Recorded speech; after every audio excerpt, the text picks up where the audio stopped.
అంధురాలు బాబా వంగ తాజా అంచనాలు నిజమయ్యాయి. 2025లో తూర్పాసియాను భూకంపం దెబ్బతీస్తుందని ఆమె చెప్పిన జోస్యం నిజం కావడంతో ఇప్పుడు ప్రపంచవ్యాప్తంగా ఫోకస్ ఆమె ప్రవచనాలపై పడింది.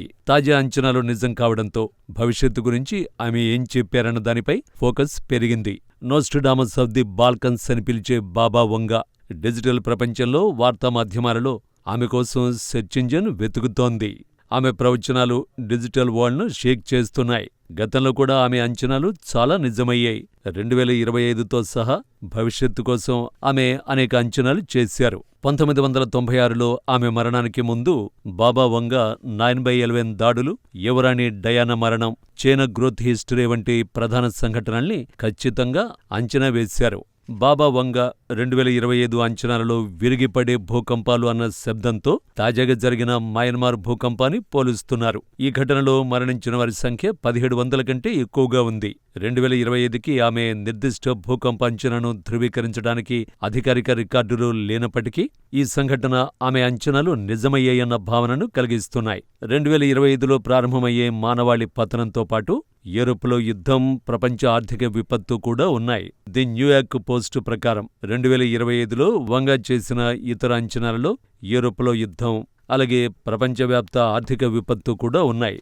వివిధ నివేదికల ప్రకారం మానవాళి పతనం 2025లో ప్రారంభమవుతుందని, ప్రపంచం అధికారికంగా 5079లో ముగుస్తుందని ఆమె పేర్కొంది.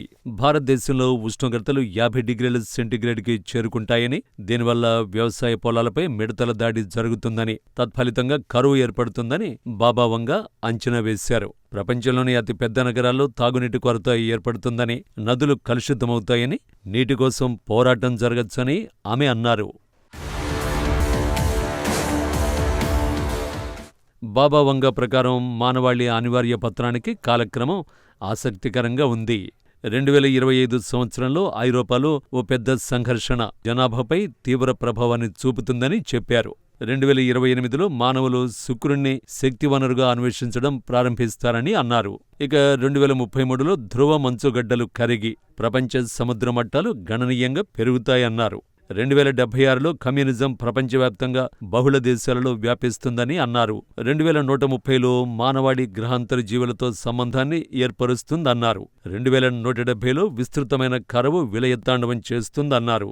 ఇక 3005లో భూమికి అంగారక నాగరికతతో యుద్ధం జరుగుతుందన్నారు. అలాగే 3797లో భూమి నివసించడానికి వీలు కాకపోవడంతో మానవులు భూమిని వదిలి వెళ్తారంది. 5079లో ప్రపంచం అంతమైపోతుందని పేర్కొంది.